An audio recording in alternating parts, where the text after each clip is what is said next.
मन की तृप्ति कभी होती नहीं। किसकी तृप्ति? मन की तृप्ति नहीं होती। इस धरती पर वही लोग युद्ध करते हैं जिनके पास सब कुछ है। कभी आपने देखा है मास्टर साहब, कभी आपने देखा है कि कोई गरीब ठेला वाला अमेरिका पर युद्ध कर रहा?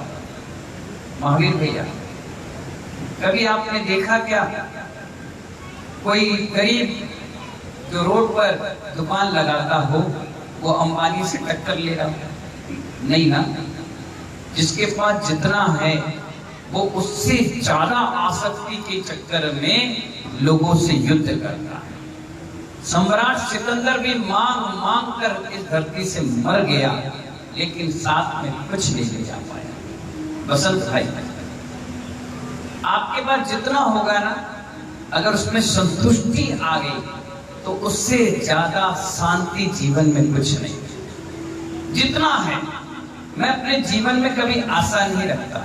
मालूम एक हकीकत की बात बताऊं, मैंने कभी जीवन में नहीं सोचा कि डबरा में आऊंगा और चतुर्मास करूंगा, चतुर्मास में इतना बड़ा टेंट मुझे मिलेगा, इतनी बड़ी बोलियां जाएंगी, इतने सारे लोग आएंगे, इतना बड़ा प्रांगण अकेले टीआई साहब खाली करके हमें दे देंगे। मैंने अपने जीवन में नहीं सोचा। मैं तो यही सोच करके आया था कि एक कमरे में मुझे दोनों साधु को रोक देंगे, एक आध दो चौके लग जाएंगे, 10-20 लोग आ जाएंगे, ठीक है, नहीं तो कोई बात नहीं। अगर मैं ये सोचता कि 10,000 आदमी मेरे पास आएंगे, करोड़ों रुपए की बोलियां जाएंगी, भीड़ की भीड़ आएंगी, तो यहां दर्द देता, मन में संकलिश परिणाम बनते अनिल टाटा जी। और मैंने विकल्प ही नहीं रखा, विकल्प ही नहीं रखा। तो आज मुझे खुशी है कि पंडाल हाउसफुल है, खुशी है कि लोग सुनने के लिए आते हैं, टाइम से आते हैं। बताइए, यही वो डबरा है जहां आज से 4 साल पहले हम आए थे। यही वो डबरा है आज से 20 साल पहले आए थे। यही वो डबरा है आज से 8 साल पहले आए थे, जहां पर संचालक के अलावा 4 आदमी प्रवचन सुनने को नहीं रहते थे। बुलाया जाता था, बैठाया जाता था, कहा जाता था कि महाराज जी आए हैं, लेने चले जाओ, महाराज जी आए हैं, प्रवचन सुन लो, महाराज जी आए हैं, चौका लगा लो। और वही डबरा आज 125 लाख लोगों ने इंटरनेट के जरिए आपके मंगल प्रवेश की तारीफें करती। सोचिए, विचार करिए, साधु के निमित्त से कहां आदमी पहुंच जाता है। जब तक मन में संतुष्टि नहीं है तब तक आप कुछ काम नहीं कर सकते। आचार्य कह रहे हैं, महत्वाकांक्षी व्यक्ति कभी अपरिग्रह का सुख का आनंद नहीं उठा सकता, कभी नहीं उठा सकता। अगर उसके पास आज एक गाड़ी है तो वो वही सोचता है इससे बड़ी क्यों नहीं आती, जबकि वो गाड़ी का सुख नहीं उठा पा रहा, और 4 और 5 साल बाद वो गाड़ी भी पुरानी हो जाती, कबाड़े बेचने के काम आती। आचार्य कहते हैं, वर्तमान में जियो।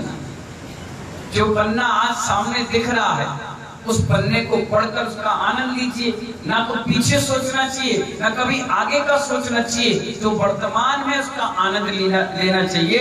उसे शांति नहीं मिल सकती, उसका पूरा जीवन हाय हाय और जोड़ जोड़ करके बीत जाता है। अंत में पछतावा और सुख की चाह और परिग्रह के कारण परस्पर विरोधी पैदा हो जाते हैं। एक दुकान होती है, आराम से चल रही होती है, उसके कंपटीशन में कोई दूसरा आ जाता है, जबकि तुम्हें दाल रोटी सब्जी मिल रही है, तुम्हारा जीवन यापन चल रहा है, फिर भी हम उसके कंपटीशन में और अच्छा करने के चक्कर में सामने वाले से प्रेम और वात्सल्य बुझ करके विरोधाभास करने लगते हैं। ये किसके कारण हुआ? इस परिग्रह के कारण, तृष्णा के कारण, महत्वाकांक्षाओं के कारण। मालूम है महानुभाव, हमारे आचार्य कहते हैं, हमारा जीवन परस्पर विरोधाभासों के चक्रव्यूह में फंसता चला जाता है। हम बोलते हैं हमें चाह नहीं है, क्या नहीं है? जो व्यक्ति आपके बीच में आए और कहे मुझे चाह नहीं है, समझ जाना उसको सबसे ज्यादा चाह है, सबसे ज्यादा। जो ये कहे हमें भूख नहीं है, समझ जाना सबसे ज्यादा भूखा हुई है। जो ये कहे कि मुझे सम्मान नहीं चाहिए, 100% उसको सबसे ज्यादा टीका और पटका चाहिए। ये नियम है, अगर मुझे आप कहोगे ना महाराज जी आओ ना बैठो ना तखत में, मैं नहीं ठीक हूँ। मैं हकीकत बात बता रहा हूँ, कड़वा सच तुम्हें लगेगा, ये बिल्कुल कटु सत्य है। आप मेरे को लेकर के आओ और कमरे में एक तखत मत रखना। मैं अपनी बात बता रहा हूँ, फिर अपने ऊपर आप इसको लागू करना। तखत मत रखना, सिंहासन नहीं लगाना, पाटा मत रखना। और जैसे मैं अंदर आऊं और आप कहना आओ ना महाराज जी, जैसे मैं आऊंगा पहले तो मेरा मन ही खराब हो जाएगा। बताओ कैसे लोग हैं, पाटा नहीं रखा, तखत नहीं रखा। और जैसे अंदर घुसूंगा आप कहना रुको पाटा ला रहा हूं, तो मैं क्या कहूंगा नहीं कोई जरूरत नहीं। अब तुम कह दो ठीक है ऐसे खड़े रहो। अब यहां चोट लगी, बताओ कैसे नालायक इंसान है। मैं कह रहा हूं नहीं चाहिए, तो कह रहा ठीक है। महत्वाकांक्षा अंदर है, इसीलिए तो तुमने मना किया, इसलिए तुम्हारे अंदर ईगो हट आई, इसलिए तुम्हारे अंदर टकराव विरोधाभास आया। अगर तुम सहज भाव में होते तो आते और सीधे मार्जन करके बैठ जाते, सामने वाले को शर्म लगती तो खुद ही पाटा ले आता। नहीं तो तुम नेचुरल जीवन में जियोगे तो कभी भी तुम्हें यहाँ पर चोट नहीं लगाने वाला होगा। इसलिए आचार्य कहते हैं कि जहाँ चाह नहीं है, लेकिन हमारे सभी कर्म और चाह आपको हमेशा के लिए गुलाम बना देगा। आपके अंदर बच्चों की चाह है कि बच्चे पढ़ लिख लें, तो मालूम है बड़ी कंपनियों में गुलाम बनकर के जिंदगी जीते हैं। डबरा में चातुर्मास हो रहा है, वर्षा योग हो रहा है, आपके बच्चे चाहते तो हर संडे और सैटरडे को यहाँ होते। अब वो क्या कह रहे हैं, माँ कह रही है बेटा वर्षा योग हो रहा है आजा। देखो मम्मी अभी मुझसे मत कहो। क्यों नहीं कहो? अब मैं रक्षाबंधन पे आऊंगा, अगर अभी आ जाऊंगा तो रक्षाबंधन पे नहीं आऊंगा। क्यों नहीं आएगा? 1 लाख रुपए का पैकेज है, 5 लाख रुपए का पैकेज है, 3 लाख रुपए का पैकेज है। अगर मैं ज्यादा छुट्टी करूंगा तो दीपावली को मेरा प्रमोशन नहीं होगा, मेरा बोनस नहीं मिलेगा, मेरे पैसे कट जाएंगे।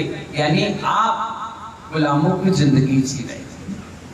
और जो गुलामों की जिंदगी नहीं जी रहा है वो हमारे सामने बैठकर कमंडल पकड़ के चल रहा है, आहार दे रहा है, सेवा कर रहा है, प्रवचन सुन रहा है, स्वाध्याय सुन रहा है। तो आचार्य कहते हैं अगर वैभव, राजमहल, पद प्रतिष्ठा ये इसमें ही सुख होता तो भगवान महावीर और पार्षद क्यों घर बार छोड़कर जाते? अगर इसी में सुख होता, नाम प्रतिष्ठा वैभव पर गए। मालूम है आप ये सोचते बहुत पुण्यात्मा जीव है जिसके पास 100 बीघा खेत है।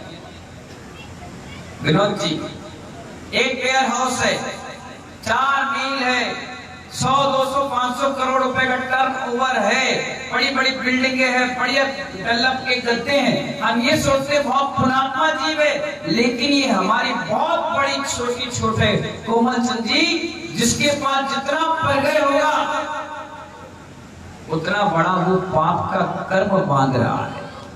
एक ध्यान रखना, जितना कम पैसा होगा, कम गाड़ी होगी, कम स्थान होगा। आपसे मैं पूछना चाहता हूं, रात के कितने स्थान पर सोते हो बताओ?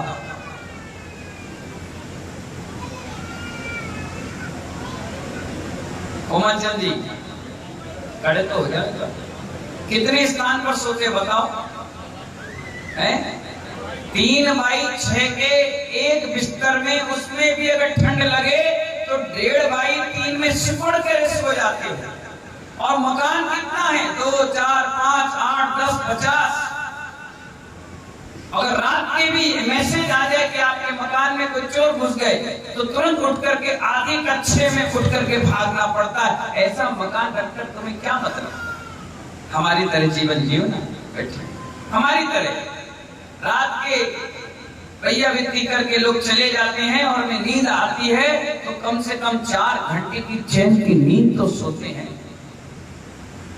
पद प्रतिष्ठा, ऐश्वर्य, वैभव, परगय से कभी शांति नहीं आती, कभी जीवन में नहीं आ सकती। इससे अशांति तो आ सकती है, शांति नहीं आ सकती। अगर शांति आती तो तीर्थंकर ऋषभदेव के पास इतना वैभव था महानुभाव कि करोड़ों पुस्तकें बिना कमाए जीवन जी सकते थे। लेकिन उन्होंने जाना, उन्होंने कहा कि आज तक संसार में अनगिनत राजा महाराजा हुए हैं अनगिनत, गिनती नहीं कर सकते आप, इतने राजा महाराजा हुए, अनगिनत धनपति कुबेर हुए, अनेक टाटा बिरला अंबानी हुए, लेकिन क्या सभी के इतिहास में लोगों ने अपने दिलों में स्थान बनाया?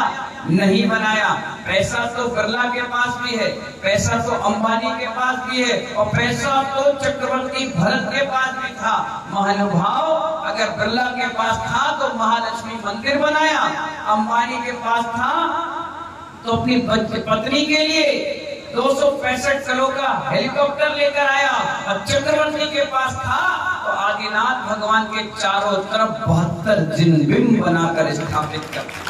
आज अंबानी और बिरला को कोई याद नहीं करेगा, लेकिन चक्रवर्ती भरत को सब याद करेंगे, उनको प्रणाम करेंगे, उनका अर्घ्य भी चढ़ाएंगे, उनकी पूजा भी करेंगे। क्यों? क्योंकि उन्हें पूछने लायक कोई कार्य किया है।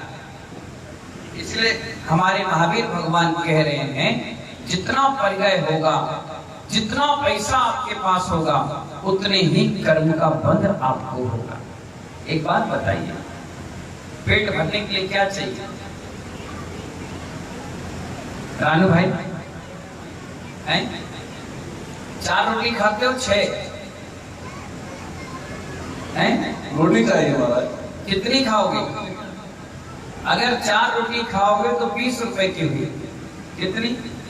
सब्जी खा लिए 20 रुपए की, और पापड़, स्लाइड, जूस, दूध, मावा, मिष्ठान अच्छे से पेट भर के भी खाओगे तो 200 रुपए में तुम्हारा काम हो जाएगा। फिर भी हम दिन भर में 2 लाख की दौड़ में दौड़ते हैं, जबकि ये पाप क्रियाओं से कमाया हुआ धन मानवा सब यही छूट जाता है।